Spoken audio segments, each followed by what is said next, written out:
देखिए यह हिंदी पद भाग, शीर्षक है कड़बक, जिसके लेखक हैं मलिक मोहम्मद जायसी, जिनका जन्म हुआ था 15वीं सदी उत्तरार्ध अनुमानतः 1492 ईस्वी में। कब हुआ था? 1492 ईस्वी में हुआ था। और इनका निवास स्थान जायस कब्र अमेठी उत्तर प्रदेश में है। ठीक है। और इनका निधन जो हुआ था 1548 अनुमानतः ईस्वी में हुआ था। यानी कि इनका एक्यूरेट नहीं है कि कब इनका जन्म हुआ, कब इनका निधन हुआ। ठीक है। और यह पाठ है कड़बक, जो लिखे हुए हैं कौन? मलिक मोहम्मद जायसी। और उस पाठ के सारे लाइन बाय लाइन पंक्ति का भावार्थ है, जिसको पूरी अंत तक जरूर देखिएगा। पहला पंक्ति है, किताब सभी लोग सामने रखिएगा। एक नयन कवि मोहम्मद गुनी, सोई बिमोहा जई कवि सुनी। तो यह प्रस्तुत पंक्ति मलिक मोहम्मद जायसी द्वारा रचित शीर्षक कड़बक से ली गई है। कहाँ से ली गई है? कड़बक से ली गई है। इस पंक्ति में कवि कहता है कि मैं एक ही आँख से गुनी हूँ। यानी कवि के पास कितने आँख है? एक ही आँख है। तो कवि कहता है कि मैं एक ही आँख से गुनी हूँ, लेकिन जिसने भी मेरी बानी, बानी मतलब आवाज़, जिसने भी मेरी बानी को सुना है वो मुझसे क्या हो गया? मोहित हो गया। यानी कि आप लोग देखे भी होइएगा कि बहुत ऐसा छोटा बच्चा या बहुत ऐसे व्यक्ति होते हैं जिनकी आवाज़ लोगों ने सुनने के लिए ललायित रहते हैं कि कितनी मधुर उसकी आवाज़ आ रही है। और वहीं बगल में अगर कोई बोलता है करकराहट की आवाज़ में, तो कोई भी कहता है कि हटो मेरे पास से, इतनी तेज आवाज़ बोलने की ज़रूरत नहीं है। जैसे कौवा और कोयल की उदाहरण लेकर चलिए। कौवा अगर बोलता है तो हम लोग उसको डंडा से या जो भी रहता है उससे मार करके भगाने की कोशिश करते हैं, लेकिन वहीं अगर कोयल बोलती है, इतनी मधुर आवाज़ उसको सुनने के लिए सभी लोग ललायित रहता है ना। तो यही कवि कहता है कि मैं एक ही आँख से गुनी हूँ, लेकिन जिसने भी मेरी बानी को सुना है, बानी मतलब आवाज़ को सुना है, वो मुझसे मोहित हो गया है। ठीक है। मैंने अपने रूपहीनता पर नहीं बल्कि अपने गुणों पर अधिक ध्यान दिया। यानी कि रूप तो इनके पास था ही नहीं।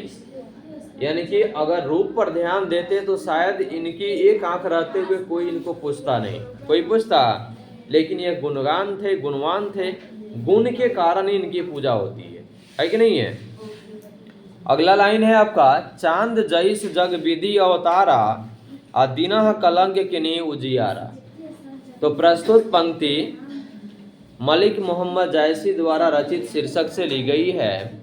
इस पंक्ति में कवि कहता है कि चांद जो इस संसार में ईश्वर का अवतार है। अवतार समझते हैं ना? यानी कि जिसको ईश्वर ने बनाया, हम लोग नहीं बनाया, धरती वाले व्यक्ति नहीं बनाया, बल्कि ईश्वर द्वारा अवतारित है। वे भी, यानी कि उसमें भी कलंक और श्रापित है, यानी वह भी कलंकित है और श्रापित है। पर उसने अपने कलंक को छोड़ करके, कलंक क्या है कि काला उसमें धावा है, यानी काला उसमें रंग है ना, दाग है, तो ये सारे कलंक को छोड़ करके अपनी चांदनी से, चांदनी माने कि अपनी प्रकाश से संसार में बिखेरा है। यानी कि अपनी चांदनी को, यानी कि अपने प्रकाश को पूरे संसार में बिखेरा है कि इतनी अंधेरी रात भी इतनी सुंदर दिखती है कि नहीं है? अब हम उसमें तो ही नहीं देखते हैं कि चांद में काला दाग है, चांद की प्रकाश हम देखते हैं, बल्कि चांद का कलंकित होना हम नहीं देखते हैं। तो उसमें भी कलंक है, वो भी श्रापित है, लेकिन इसको परवाह किए बगैर, यानी कि जो उसके अलग से है कि ये चलो कलंक है तो है, लेकिन अपनी चांदनी प्रकाश से इस संसार को क्या कर दिया? प्रकाशित कर दिया है। क्लियर? अगला लाइन है आपका, जग सुझा एकई नयनाहा, हुआ सुख अस तखन तनहा माहा। तो प्रस्तुत पंक्ति मलिक मोहम्मद जायसी द्वारा रचित शीर्षक कड़बक से ली गई है। इस मलिक मोहम्मद जायसी द्वारा रचित शीर्षक है कड़बक से ली गई है। इस पंक्ति में कवि कहते हैं कि कवि संसार को अपनी एक ही आँख से देखते हैं, जो आकाश के नक्षत्र के मध्य में उदित होने वाले उस शुक्र समझता है ना, यानी ठंडी प्रकाश जो देती है। ठीक है। जैसे पृथ्वी की बहन भी कहा जाता है शुक्र को। शुक्र नामक तारे के समान है। क्या है? शुक्र नामक तारे के समान है, जो बहुत चमकीला है और क्या है? गुनी भी है। ठीक है। अगला पंक्ति है, जौ लही अम्बही डाभ न होई, तो लही सुगंध बसाई न सोई। प्रस्तुत पंक्ति मलिक मोहम्मद जायसी द्वारा रचित शीर्षक कड़बक से ली गई है। इस पंक्ति में कवि कहता है कि जब तक आम में डाभ नहीं होता, डाभ समझते हैं? मंजरी, मोजर, तब तक उसमें सुगंध यानी कि मिठास नहीं बसती है। अर्थात आम में जब तक नुकीलापन या कड़वा रस नहीं होता, तब तक उसमें मिठास नहीं होता है और न ही उसमें सुगंध आता है। तो इसमें डाभ का मतलब हो गया मंजर। जब तक आम के पौधा में पेड़ है, उसमें जब तक डाभ नहीं होता, मंजर नहीं होता, तब तक बगीचा में किसी को जाने को मन नहीं करता है। क्या करता है? बताइए, करता है मन जाने को? वो कभी घूमते भटकते चले गए, गर्मी के दिन जब काफ़ी अधिक होता है तब पेड़ पौधा याद आता है कि नहीं है? या आम में जब मंजर आ जाएगा, टिकोला बनना शुरू हो जाता है, तब उसका सुगंध ही कुछ और हो जाता है। अगला पंक्ति है आपका, किन्हा समुद्र पानी जौ खारा, तो अति भयऊ असुज अपारा। तो प्रस्तुत पंक्ति मलिक मोहम्मद जायसी द्वारा रचित शीर्षक कड़बक से ली गई है। इस पंक्ति में कवि कहते हैं कि जो समुद्र इतना विशाल है, विशाल समझता है ना? बड़ा। जो समुद्र इतना बहुत विशाल है, बड़ा है, जिसमें अनेक प्रकार के जल जीव निवास करते हैं। समुद्र में एक जीव नहीं होता है, बल्कि समुद्र में बहुत सारे जीव होते हैं जो उसमें क्या करते हैं? निवास करते हैं। ईश्वर ने उस समुद्र के जल को भी खारा बना दिया है। खारा समझते हैं? नमकीन बना दिया है, क्योंकि समुद्र से ही तो नमक मिलता है ना। तो खारा बना दिया है, जिसमें सभी नदियों के जल आकर क्या होता है? मिलते हैं। लेकिन समुद्र का एक गुण है कि उसके जल में कभी बाढ़ नहीं आती। समुद्र का पानी खारा है, लेकिन उसका भी एक गुण है कि उसमें कभी बाढ़ नहीं आती है। ठीक है। अगला पंक्ति है, जौ सुमेरु त्रिशूल विनाशा, भा कंचन गिरी लाग आकाशा। लाग मैंने लगा, आकाशा मैंने आकाश। तो प्रस्तुत पंक्ति मलिक मोहम्मद जायसी द्वारा रचित शीर्षक कड़बक से ली गई है। इस पंक्ति में कवि कहता है कि जिस सुमेरु पर्वत को शंकर जी, कौन? शिव जी, शंकर जी, बोले शंकर कहिए, ठीक है ना?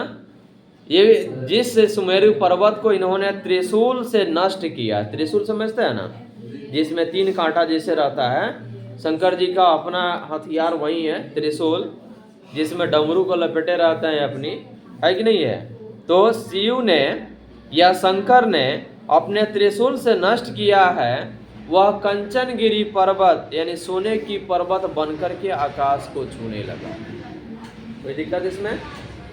अगला पंक्ति है आपका, जौ लही घड़ी कलंक न परा, कांच होई नहीं कंचन करा।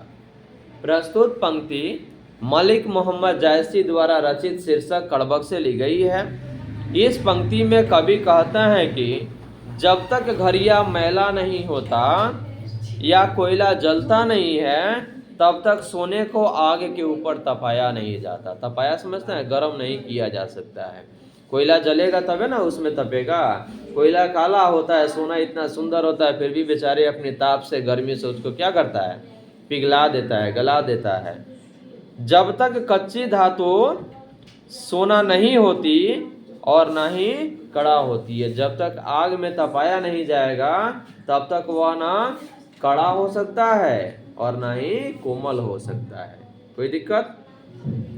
अगला पंक्ति है आपका, एक नयन जस दर्पण औते ही, निर्मल भाव सब रूपवंत गही मुख, जो वहीं कई चाऊ। प्रस्तुत पंक्ति मलिक मोहम्मद जायसी द्वारा रचित शीर्षक कड़बक से ली गई है। इस पंक्ति में कवि कहता है, मेरी एक ही आँख है। कवि क्या कहता है? मेरी एक ही आँख है, जिसमें या जिससे मैं इस संसार को देखता हूँ। ये आँख दर्पण के समान है। दर्पण में शीशा के समान है। इनका भाव निर्मल है। निर्मल यानी कि कोमल है। सब रूपवान लोग बड़े चाव से इनके मुख को क्या करते हैं, देखते हैं। किनके मुख को? मलिक मोहम्मद जायसी यानी कि लेखक के मुंह को देखते हैं, क्योंकि ये बेचारे क्या हैं, एक आंख वाले हैं। उनका गुण क्या है, एक आंख है। फर्स्ट पैराग्राफ आपका हो गया। सेकंड पैराग्राफ में चलिएगा।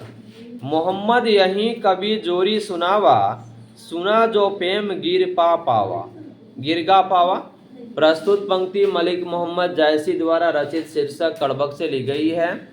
इस पंक्ति में कवि कहते हैं कि मोहम्मद कवि इस काव्य रचना को जिसने भी सुना है, मोहम्मद कवि की इस काव्य यानी कविता को जिसने भी सुना है और प्रेम की पीड़ा को सुना है, उसी ने प्रेम की पीड़ा को समझा है और उसे गा पाया है। यानी कि इनकी कविता को जिसने दिल से लेकर के सुना, उसके बारे में अच्छे से समझा, वहीं इसके बारे में सोच और समझ सकता है कि पीड़ा क्या चीज होती है।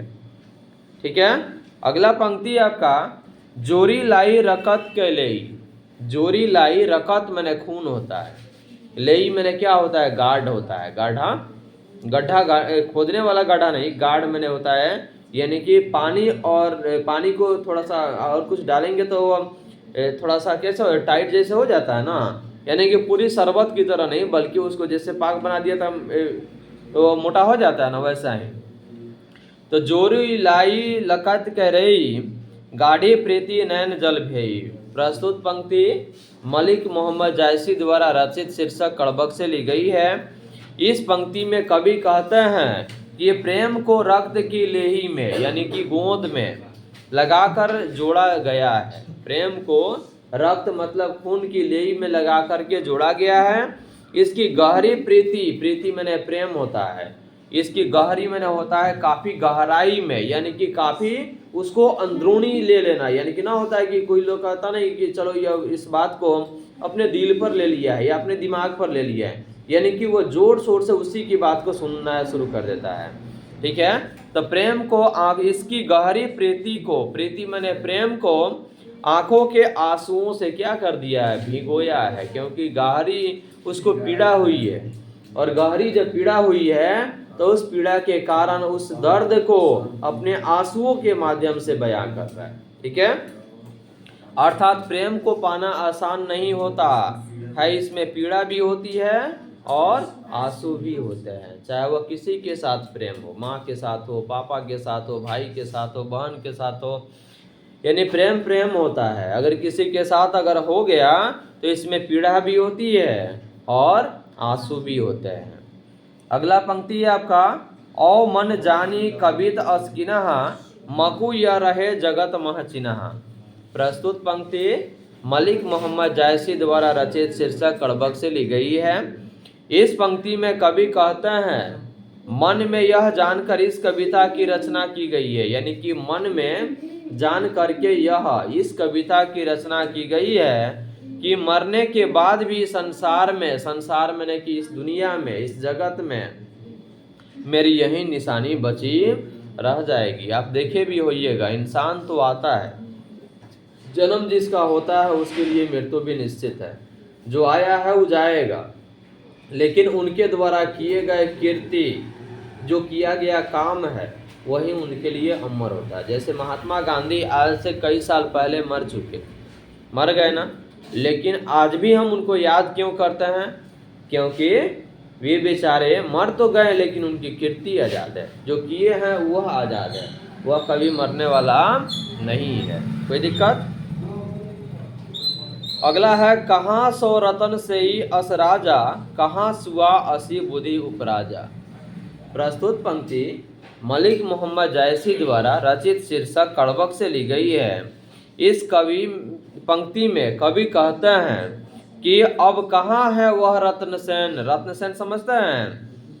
हाँ, रत्नसेन जो ऐसा राजा था, रत्नसेन एक राजा था ना, तो कहाँ है वह रत्नसेन? कहाँ है वह सुआ जो ऐसे बुद्धि लेकर जन्मा था? ठीक है। अगला है पंक्ति आपका, कहाँ अलाउद्दीन सुल्तानो, कहाँ राघव जई किन्हा बखानो। प्रस्तुत पंक्ति मलिक मोहम्मद जायसी द्वारा रचित शीर्षक कड़बक से ली गई है। इस पंक्ति में कवि कहते हैं, कहाँ है वह अलाउद्दीन सुल्तान मैंने शासक। अलाउद्दीन जो खिलजी जो था ना, कहाँ है वह अलाउद्दीन सुल्तान, कहाँ है वह राघव चेतन जिसके शान का बखान किया जाता है। यानी कि वह व्यक्ति नहीं है, लेकिन उसके किए गए कीर्ति को आज हम लोग बखान करते हैं, है कि नहीं है। जैसे कि अगर आपके पड़ोसी में अगर कोई कुछ नया कीर्ति करके अगर वो चला गया हो, तो उसके अगली पीढ़ी को यह बार बार बताया जाता है कि चलो यह आने वाला दिन में यह क्या है, सहूलियत है, या उसको देख करके प्रेरणा का एक दायक बनाया जाता है। उसी प्रकार से है कि कहाँ है वह अलाउद्दीन खिलजी या अलाउद्दीन शासक सुल्तान, कहाँ है वह राघव चेतन जिसके शान का बखान किया था। ठीक है, अगला पंक्ति है, कहाँ स्वरूप पद्मावती रानी, कोई न रहा जग रही कहानी। तो प्रस्तुत पंक्ति मलिक मोहम्मद जायसी द्वारा रचित शीर्षक कड़बक से ली गई है। इस पंक्ति में कवि कहते हैं कि कहाँ है वह सुंदरी रानी पद्मावती। ठीक है ना, कहाँ है वह सुंदरी रानी पद्मावती, यहाँ अब कोई नहीं है इस दुनिया में, वे लोग सभी लोग सिधार चुके हैं। इस संसार में उनके कृतियों के रूप में मात्र उनकी कहानियां ही रह गई है। ये जितने भी लोगों की बखान इस कविता में की गई है, वे सारे लोग आज नहीं हैं, लेकिन उनके कृतियों का बखान आज यहाँ किया जा रहा है, उनके किए गए कामों को बखान किया जा रहा है। अगर ऐसा नहीं होता तो शायद आज उनके किए हुए कृतियों की बखान आज हम लोग नहीं करते। ठीक है, क्योंकि उन्होंने कीर्ति किया है, तभी उनकी कीर्ति को आज हम लोग पढ़ाई में कर रहे हैं या उसके बारे में सोच समझ रहे हैं। ठीक है, धनी सो पुरुष, धनी सो पुरुष जस कीरति आ जासु, फूल मरय पय मरय न बासु। तो प्रस्तुत पंक्ति मलिक मोहम्मद जायसी द्वारा रचित शीर्षक कड़बक से ली गई है। इस पंक्ति में कवि कहते हैं, पुरखों की आवाज, पुरखों समझते हैं यानी पूर्वजों की आवाज, जो मर चुके हैं आज नहीं है, पुरखों की आवाज, उनकी यश, यश मैंने किया गया परोपकार। न होता है कि बहुत लोगों के लिए भलाई किए हैं तो उसी को यश कहा जाता है, परोपकार। यश उनकी कृतियां, कृति मैंने किया गया काम। जैसे कि पूर्वज लोग घर बना करके चले गए तो हम लोग कहते हैं ना कि हम लोग के पूर्वज घर बनाए हैं, या पूर्वज कुछ करके चले गए हैं तो हम लोग की कहते हैं ना कि चलो हम लोग के पूर्वज इतना करके गए हैं। यानी कि वे तो चले गए लेकिन उनकी कीर्तियां आज भी अमर रही। तो कवि कहते हैं, पुरखों की आवाज, उनकी यश, उनकी कीर्तियां ही रह जाती है। हम उन्हें उनकी कृतियों से ही जानते हैं, उनके किए गए कामों से ही जानते हैं। जैसे फूल झड़ कर नष्ट हो जाते हैं, यानी फूल सूख कर खत्म हो जाता है, फिर भी उसका सुगंध से हम उसको याद करते हैं। फूल लगा दिए, खूब सुगंध दे रहा है, फूल तो अपने समय पर जैसे आया वैसे जाएगा। जानते हैं कि जो जन्म लिया है वो तो मरेगा, तो ये खत्म हो गया, तो खत्म होने के बाद उसकी सुंदरता नहीं बल्कि उसकी सुगंध हम लोग के दिमाग पर बसे रहता है कि ऐसा इसका सुगंध है। तो फूल तो झड़कर नष्ट हो गया लेकिन उसका सुगंध कभी नष्ट नहीं होता। व्यक्ति तो मर जाता है लेकिन उसका कीर्ति कभी खत्म नहीं होती। ठीक है ना। अगला पंक्ति है, केही न जगत जस बेचा, केही न लिनहा जस मोल, आ जो यह पढ़ कहानी हम संवरे दुई बोल। प्रस्तुत पंक्ति मलिक मोहम्मद जायसी द्वारा रचित शीर्षक कड़बक से ली गई है। इस पंक्ति में कवि कहता है कि किसी ने संसार में अपने यश को नहीं बेचा, यानी कि यश माने परोपकार को किसी ने नहीं बेचा है, किसी ने अपने यश का मूल नहीं लिया। यश मैंने भलाई या परोपकार का मूल मैंने कीमत नहीं लिया है। जिसने भी इस कहानी को पढ़ा है उसी ने दो बोल हम सबसे बोले हैं, यानी कि जैसे हम अगर पढ़ रहे हैं तो हम आप लोग से बोल रहे हैं, आप लोग पढ़िएगा तो हम सुनेंगे, तो हमसे बोलिएगा, यही हुआ ना। तो कवि कहते हैं कि किसी ने संसार में अपने यश को नहीं बेचा, यश मैंने परोपकार को नहीं बेचा है। उसके बाद में किसी ने अपने यश का मूल नहीं लिया है, मूल मैंने कीमत नहीं लिया है। जिसने भी इस कहानी को पढ़ा है उसी ने दो बोल हम सबसे बोले हैं। समझ में आ गया। यह आपका पंक्ति है कड़बक, शीर्षक के लेखक मलिक मोहम्मद जैसी हैं, और इस शीर्षक के सभी भावार्थ आपको साथ में मिल गया, जिसको ध्यान से जरूर पढ़िएगा। ठीक है।